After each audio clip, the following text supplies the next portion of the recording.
So the contract for Tevin Jenkins has officially been revealed, and this is why the Bengals were not interested, nor were the Seahawks, nor were the Giants after it was all said and done. And the reason why is because he wanted a 1-year prove-it deal.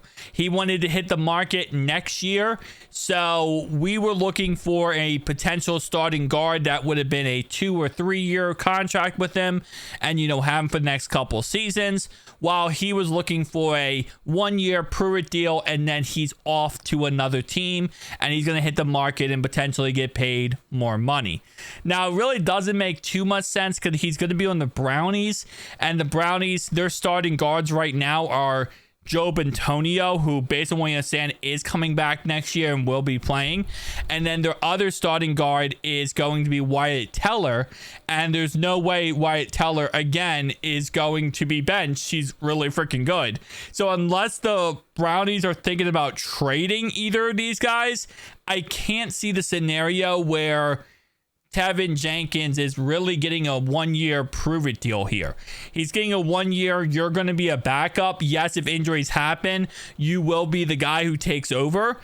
But that's pretty much that. Now, he majority plays left guard in his career, so he would be the apparent left guard replacement for Joe Antonio. But my guess is if, obviously Wyatt Teller goes down with injury, he will go ahead and stand in there. So that's, again, why we weren't interested. We wanted him for a multi-year, or whoever we signed for a multi-year. Obviously, we did sign Lucas Patrick for a 1-year contract, but that came down to the fact that we tried to get him for, as a backup, and Tevin Jenkins would, in theory, be a starter that we would be going after. So, interesting. So, in the end, he gets a 1-year contract for $3.05 million. That's his average salary for that 1 year. Signing bonus is $1.5 million. Guaranteed at signing is $2.67 million. That's another thing that apparently is a big factor here. Every contract that we offered him, or the Giants or the Seahawks, did not guarantee much money after the first year.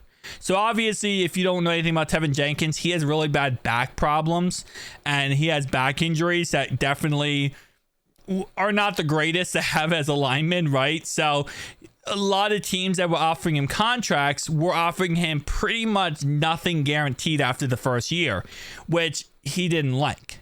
And again, it kind of makes sense. If he can go out there this year, play on a 1-year deal, prove he can stay healthy, prove he can, still play at a high level, which obviously he can. He's not like old or ancient, but that's kind of the mentality he's going with. Hit the open market next year and get paid big boy money.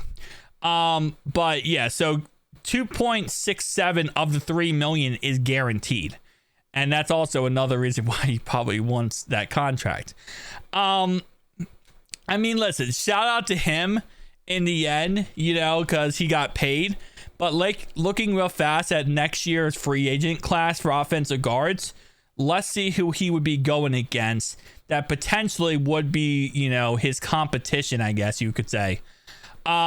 This is his competition.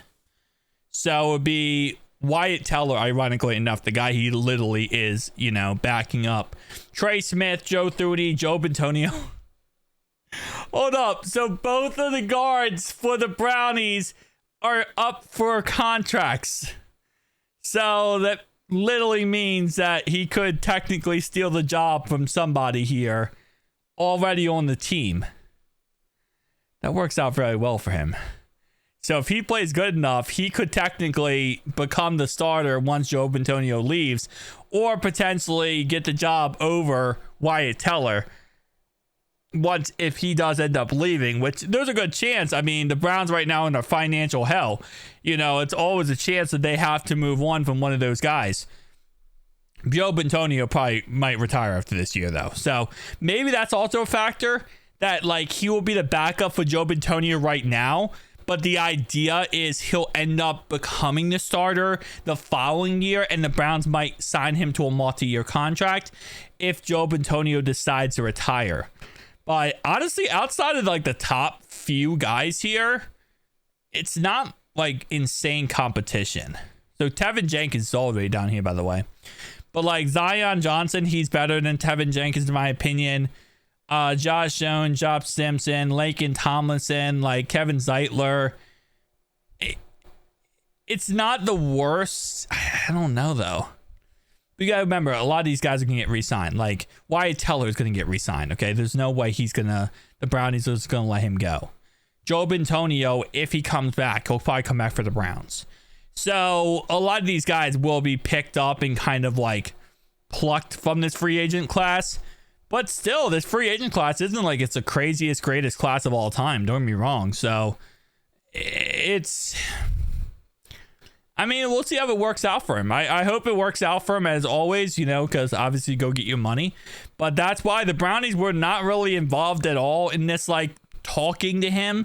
But yet they got him. And it's because, they decided that they would give him pretty much almost fully guaranteed contract. So 70% guaranteed he was pretty damn happy with, while other teams, we didn't really want to give him anything guaranteed because he has back problems.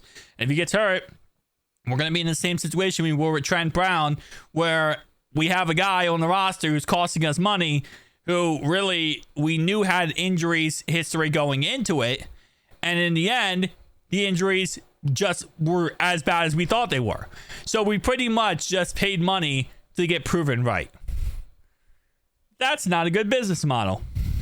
Tell me down below your thoughts, opinions, guys. I'll see you guys in the next one. Peace.